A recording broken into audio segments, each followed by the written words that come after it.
We begin this hour with breaking news. The violent insurrection incited by President Trump and his team, a deadly domestic terror attack on the U.S. Capitol that has left dead bodies in its wake. It's now prompting bipartisan calls for the removal of President Trump from office. The attack committed by a violent mob of President Trump supporters after he encouraged them to, quote, walk down Pennsylvania Avenue and, quote, take back our country. That's what this group of domestic terrorists attempted to do. In this video, captured by Blaze TV, you can see members of this mob descending on the Capitol, violently shoving police, breaking through barriers outside the Capitol, a mob fueled by President Trump's lies and conspiracy theories. President Trump has so far refused to condemn the violence by his supporters, and now there are serious discussions about removing him from office. This afternoon, Speaker of the House Nancy Pelosi said the 25th Amendment should be used to remove President Trump from office, and if not, Democrats may pursue impeachment. Pelosi joins Senate Minority Leader Chuck Schumer and Republican Congressman Adam Kinzinger of Illinois, all because of very grave concerns of what Trump might do in these last 13 days before he leaves office. In the early hours of the morning, Congress confirmed what we have known to be true for months. President-elect Biden won the 2020 presidential election, though that confirmation came only after 138 members of the House and 8 senators objected. They aligned themselves with the same disgraceful conspiracy theories that inspired the bloodshed at the Capitol. Senator Hawley, Senator Cruz, House Minority Leader Kevin McCarthy, and 143 others. This is their legacy. In many ways, each one of them has blood on his hands. And now a member of President Trump's cabinet has joined the administration resignations following this attack on the U.S. Capitol. Transportation Secretary Elaine Chao. CNN's Caitlin Collins joins me now. And Caitlin, Speaker Pelosi is now saying President Trump must be removed from office using the 25th Amendment. Is anyone in the cabinet, which is actually the body responsible for using the 25th Amendment, are they on board? So far, no one has said so publicly, but we do know that the House Speaker tried to call the Vice President earlier today. She did not successfully get through to him. It's not clear if he's actually going to call her back, given he knows probably what it is that she's calling about, given she has made it so clear. But there are these growing conversations happening about removing the president from power in his final days in office, given the chaos that we saw play out yesterday. And they are now being led by the House Speaker, Nancy Pelosi, Jake, who held this remarkable press conference earlier today where she was calling out members of the cabinet, asking if they're really going to let the president stay in office for the next 13 days. And she said, quote, assault democracy while doing so. And of course, this comes as one of those key cabinet officials who could have played a role in this just announced that she is going to resign because of what the president did yesterday.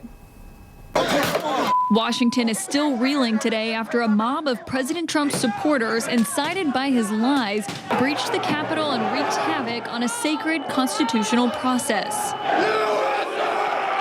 President Trump didn't appear publicly today as aides who were shaken by his behavior headed for the exits. Transportation Secretary Elaine Chao became the first member of Trump's cabinet to resign in protest today, telling staff in an email that what happened in Washington was a, quote, traumatic and entirely avoidable event, adding, it has deeply troubled me in a way that I simply cannot set aside. Chao, who is married to Senate Majority Leader Mitch McConnell, joins over half a dozen officials who have now resigned. That's right, we own it! Including Trump's deputy national security advisor and his former chief of staff who was serving as a special envoy. I can't stay here. Not after yesterday. You can't look at that yesterday and think I want to be a part of that in any way, shape, or form. Even those who used to work for Trump are breaking with him. Former Attorney General Bill Barr rebuked the president in a statement that read, orchestrating a mob to pressure Congress is inexcusable. The president's conduct yesterday was a betrayal of his office. Fearful of mass resignations, Trump committed to a peaceful transition of power overnight in a statement that had to be posted to an aide's Twitter account because his was suspended. Trump said, even though I totally disagree with the outcome and the facts bear me out, nevertheless, there will be an orderly transition on January 20th. We love you. You're very special. His words had less to do with a change in heart after sympathizing with those on Capitol Hill and more to do with growing conversations about removing him from office using the 25th Amendment. If the Vice President and the Cabinet do not act, the Congress may be prepared to move forward with impeachment. My members are very much interested, as are my phone is exploding with impeach. House Speaker Nancy Pelosi calling Trump a very dangerous person. This is urgent. This is emergency of the highest magnitude. Though invoking the 25th Amendment is unlikely to happen, at least one Republican is joining in on the call.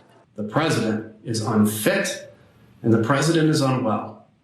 And the president must now relinquish control of the executive branch voluntarily or involuntarily.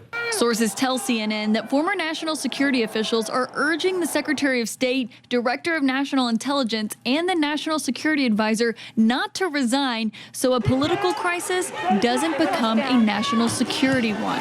Trump's relationship with the vice president is also at an all-time low, as CNN has learned he called him a vulgarity once Pence made clear he wouldn't do the president's bidding and would instead comply with the Constitution. The votes for President of the United States are as follows. Joseph R. Biden, Jr. of the state of Delaware has received 306 votes. Donald J. Trump of the state of Florida has received 232 votes. The chair declares the joint session dissolved. Now, Jake, what plays out between the president and the vice president over the next 2 weeks will be fascinating to watch because we do not believe they've spoken since what happened yesterday. But Pence is not the only one that the president is on the outs with. There are several more cabinet members coming forward to express displeasure with how he acted yesterday. Another one is a Trump favorite, the Ag Secretary, Sonny Perdue, who came out and said he is disappointed in the president's actions yesterday, and he does not believe that he should have supported those who were, of course, not in support of a peaceful transfer of power in a few weeks from now. All right, Caitlin Collins, thank you so much. Appreciate that report. Joining me on the phone is retired Marine General John Kelly, President Trump's former chief of staff and the former secretary of the Department of Homeland Security. General Kelly, thanks so much for joining us.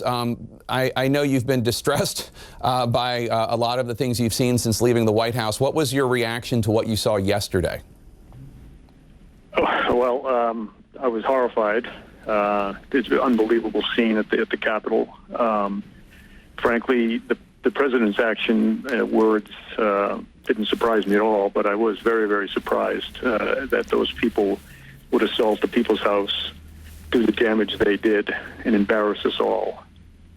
Attorney General Barr has accused President Trump of, quote, orchestrating a mob to pressure Congress. Do you agree, and do you think that President Trump has blood on his hands? There were 4 people killed yesterday.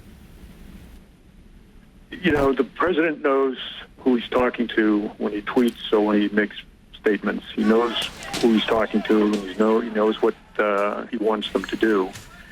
And the fact that he said the things he's been saying since the election, and encouraging people, no surprise again at what happened yesterday. How much blame do you lay at the feet of those who, along with the president, have pushed these deranged election lies, Senator Cruz or Kevin McCarthy? Well, you know, my strong feeling is so long as there was a possibility, you know, in the courts that the election could be proven to be, you know, inaccurate or fraudulent or something, the process, you know, is designed to work, and it was working. I'm just surprised that members of Congress, you know, and they have to look themselves in the mirror, but just surprised that members of Congress that were encouraging, not necessarily the behavior yesterday, but encouraging presidents. And very, very few, certainly this is 2 years ago this month I left the White House. Very, very few of them were, you know, looking the president in the eye and telling him what he was considering. This is back then, what he was considering is wrong or whatever. But as I say, they have to live with themselves. But I don't believe they were encouraging that action at the Capitol yesterday. No, I guess not. But I guess the point is, when you see this angry mob, they have been fed these lies now for years, but specifically about the election since November. And they were obviously, they believed them. They believed these lies. And it's not just President Trump telling them. It's you know, it's anchors at other news channels. I shouldn't say news. Anchors at other channels, and Kevin McCarthy and Hawley, and you know, 126 members of the House Republicans signed on to that crazy lawsuit from the Attorney General of Texas.